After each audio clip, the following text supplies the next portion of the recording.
Bonjour, chers abonnés, j'espère que vous allez bien. Moi, je me porte très bien. Bienvenue dans cette nouvelle vidéo.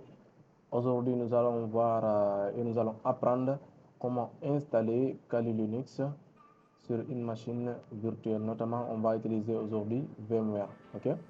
Donc, sans plus tarder, nous allons aller voir comment installer d'abord VMware, comment installer et télécharger les différents prérequis. Ok? Donc, let's go. Ici, nous voici sur la page de Kali Linux. Il suffit de taper kalilinux.org. Dès que vous tapez Kali Linux, vous allez tomber sur cette page.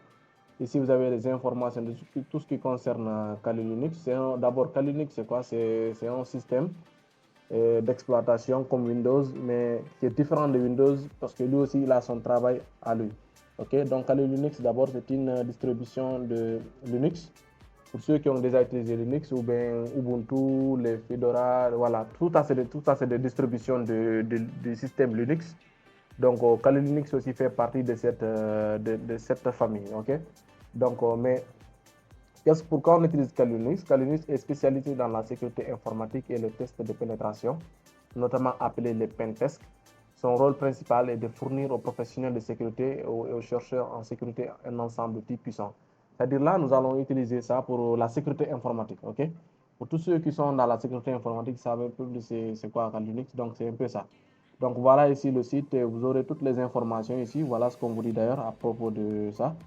Donc ça est là, toutes les informations, il y a une documentation vraiment complète et bien définie qui est là, il y a toute une communauté, un forum qui est là. Bon, il y a aussi des cours qu'ils ont mis là, mais ces cours, je crois bien, ce sont des cours payants. Hein. Mais c'est très important parce que ça va vous expliquer comment faire des tests de pénétration. Bon, beaucoup de choses. Hein, et il y a une communauté de développeurs vraiment actifs là-dessus aussi.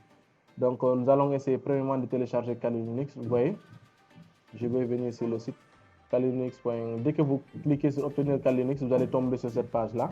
Donc là, on va descendre jusqu'en bas. On aura toutes les différentes versions qui sont ici. Voilà, donc ils vont nous demander pour notre part, on ne va pas installer Kali Linux en virtuel, en réel, parce que déjà on a notre système d'exploitation qu'on a, j'utilise la machine, donc je ne voulais pas créer d'autres problèmes ici, bien que c'est possible. Hein. Voilà, si vous sentez que vous allez utiliser carrément Kali Linux, donc je vous conseille d'installer en réel ou bien vous partitionnez vos disques durs, vous installez sur une partie, ok? Donc ça est là. Et moi, je vais aller, on va retourner. Vous avez vu, voilà, ça c'est sur virtuel. Hein. On a dit, on va choisir notre installation sur virtuel. Donc, ils vont nous demander, nous ont donné beaucoup de partitions qui sont là, beaucoup de parties. Ils ont dit installer l'image à travers un programme. Bon, c'est pas ça qu'on va utiliser, mais c'est ce qui nous intéresse. Au niveau de la machine virtuelle, nous allons cliquer ici. Et si vous avez un système 32 bits, vous cliquez 32. Si c'est 64 bits, vous cliquez 64. Nous sommes sur 64 bits, donc on maintient. Donc, nous, on a dit qu'on va utiliser VMware. Donc, VMware est là. C'est celui-là qu'on va utiliser pour installer notre machine virtuelle. Il y a aussi VirtualBox. OK? Il y a Hyper-V. Bon, il y a même sur mobile. Hein, on nous donne même la possibilité de l'installer sur mobile. Ça est là. Donc, si ça vous intéresse, vous allez le mentionner sur les commentaires. Peut-être on fera une vidéo sur comment installer Kali Linux au niveau de notre téléphone Android. OK? Donc, ici, nous allons retourner ici. Nous allons venir au niveau de machine virtuelle, nous allons cliquer sur VMware puisque c'est de cela dont il s'agit dans cette vidéo.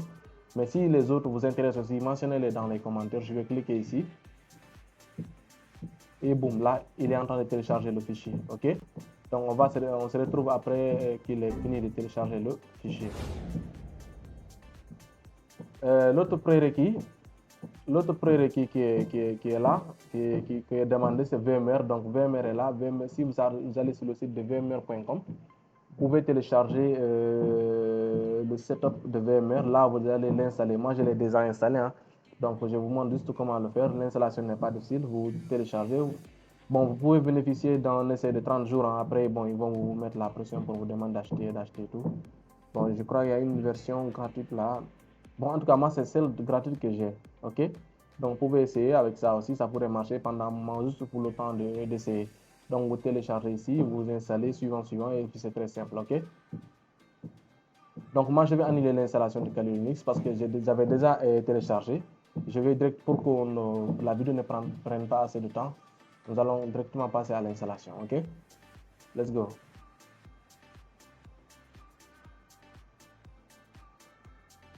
Maintenant, pour l'installation,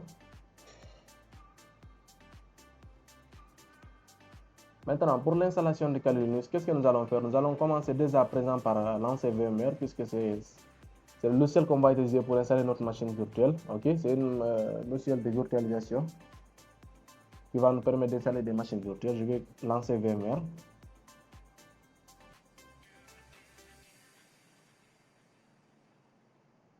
On va attendre qu'il se lance. Hein. Voilà, donc ça se lance. Je vais lancer VMware, ça est là.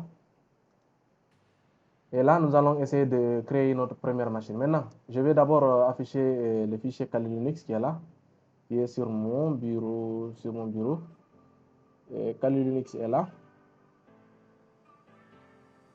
Nous avons le fichier téléchargé qui est là, ok. Donc, ce que nous allons faire, nous allons essayer de le décompresser. Nous allons faire clic droit. On va extraire, on va l'extraire ici. On va patienter le temps qu'il finit de... On se retrouve directement après qu'il ait fini de la décompression, ok. Eh bien, nous voilà maintenant ici, parce que là, la décompression est déjà terminée. Voilà le fichier Kali Linux que nous avons besoin. On va l'ouvrir. Et là, c'est juste le fichier. Il y a un fichier là qu'on aura besoin. C'est un fichier ISO, tout simple. Oui, je crois bien que c'est celui-là. Seulement le fichier là qu'on aura besoin. Celui-là, il s'appelle VMware Virtual Machine, ok? Celui-là dont on aura besoin, ok? Donc, ce qu'on va faire, c'est quoi? On va retourner au niveau de notre VMware qu'on avait déjà lancé. On va retourner au niveau de VMware ici. Ok, maintenant ce qu'on va faire, c'est quoi? On va cliquer ici sur Open et Virtual Machine ici. On va cliquer ici. Ici, on ne crée pas des machines comme lorsqu'on a installé Windows ou tout. D'ailleurs, si ça vous intéresse, comment installer aussi Windows sur une machine virtuelle, si ça vous intéresse, vous mentionnez ça sur les commentaires aussi. Ça ferait un grand plaisir pour moi de vous aider à faire ça, cela aussi, ok? Et maintenant, nous allons cliquer sur Open the Virtual Machine. Et ensuite, nous allons nous rendre sur notre bureau puisque c'est de là qu'on a mis notre fichier Kali Linux. Le fichier de compression, voilà, c'est ça. On va cliquer ici. Et voilà le fichier qu'on aura besoin. On clique ici. C'est le fichier dont je vous ai montré. C'est écrit VMware Virtual Machine, ok? Donc, je vais cliquer sur Ouvrir. Et là, il va commencer l'installation. Ce que je vais faire, je vais juste cliquer sur Play to Virtual Machine. Je vais cliquer sur Play. Et là, nous allons patienter. Ok, donc on maintient. On patiente. C'est très simple de l'installation. Ça prend, on va cliquer sur Entrée. C'est très facile et ça prend pas beaucoup de temps. Vraiment, c'est très facile. Alors, en attendant, nous allons discuter sur une petite question. Quelqu'un m'a posé, il me dit que pourquoi pas installer ça en réel, pourquoi nous avons installé ça en virtuel. Donc, je crois bien que c'est quelque chose qui n'est pas assez si facile que ça, mais bon, je vais quand même essayer de répondre à la question. Moi, je crois que d'abord, c'est pour une question de sécurité, parce que si vous installez par exemple toutes les distributions Linux, si vous les installez sur une machine et que vous avez par exemple un autre système comme Windows, après, ça va créer des problèmes si vous essayez de supprimer le système Linux. Vous comprenez? Donc, ce qui fait que quand vous installez sur une machine virtuelle, pour des raisons de sécurité et d'isolation, c'est-à-dire en utilisant une machine virtuelle, vous pouvez isoler Kali Linux du système d'exploitation principal de votre machine. C'est-à-dire là, vous n'aurez pas de problème sur votre machine par rapport à ça. Et ensuite, cela va vous permettre de ne pas causer de problèmes au système qui se trouve sur la machine. Supposez que demain, vous avez un problème avec Kali Linux et vous voulez le supprimer. Donc, je vous ai dit, c'est possible, hein, vous pouvez le supprimer, mais c'est un casse-tête aussi, ça va prendre énormément de temps. Donc, moi, je crois que c'est ça. Et pour des raisons de flexibilité, parce que c'est plus flexible, c'est pas trop lourd, donc ça ne demande pas assez d'espace. Vous l'utilisez sur une machine virtuelle, ce sera mieux. Et comme ça, dès que vous aurez fini, vous pouvez facilement effacer ou bien supprimer, ou bien quand vous avez un souci, vous supprimez, vous recommencez l'installation. Vous allez voir vous-même, c'est très simple.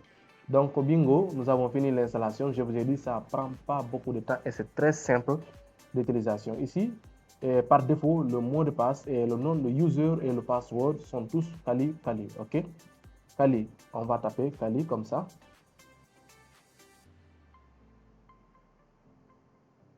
Ok, on va taper Kali. Et le mot de passe aussi, c'est pareil. Après, tout ça, c'est personnalisable. Hein? Tout ça, c'est personnalisable.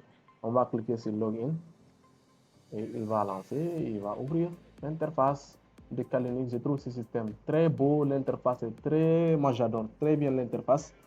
Voilà, d'ailleurs je l'ai déjà utilisé plusieurs fois, je fais beaucoup de choses avec ça. Donc je vous demande si d'installer aussi, parce que là, vous avez vu, l'installation, ça prend énormément, rien du tout. Donc, juste vous télécharger Kali Linux, je vais vous mettre tous les liens de Kali Linux pour télécharger la version VMware. Et ensuite, il y a VMware, le logiciel VMware en lui-même que vous devez télécharger. Et je crois bien que ce sont les deux prérequis. Hein. À part ça, et bon, l'installation, c'est très simple. Donc, je crois bien que vous avez un peu compris comment ça marche. Donc, c'est un système très simple d'utilisation. Mais bon, quand je dis très simple, c'est dans le cas d'installation. Maintenant, dans l'utilisation, c'est un système qui est un peu complexe parce que c'est utilisé par les professionnels de la sécurité informatique pour la sécurité des systèmes et des réseaux pour faire des tests de pénétration, comme je vous l'ai dit au départ. Donc, si ça vous intéresse, si vous avez des questions ou quelque chose qui vous intéresse, n'hésitez pas à les mentionner dans les commentaires. Maintenant, si ce sujet sur Kali Linux vous intéresse, n'hésitez pas, dites-le moi. Je pourrais faire des vidéos, on pourra faire des tests ou bien on pourra faire des... Voilà, on pourra apprendre de notre mieux parce que moi-même, je suis en apprentissage continu sur ce système. C'est un système vraiment top, vraiment. Je vous conseille vraiment, si vous êtes passionné par la sécurité informatique, de jeter un coup d'œil sur ce. Il y a pas que celui-là, hein. Il y a aussi Cyborg qui est là, voilà, qui est vraiment le high level. Donc, il y en a d'autres, hein, il y en a d'autres qui sont utilisés. Ce sont des distributions à la base de Linux. Voilà, dans le domaine de la sécurité informatique, ils personnalisent beaucoup plus parce que c'est open, je crois bien, c'est open source. Donc, ils vont faire ça à plusieurs usages. Donc, je vous dis un grand merci et je vous donne rendez-vous à la prochaine vidéo. Mais comme je vous l'ai dit, si ce genre de vidéo vous intéresse, dites-le moi en commentaire. Nous pourrons travailler sur ça aussi, ok? Donc, je vous dis ciao, à la prochaine.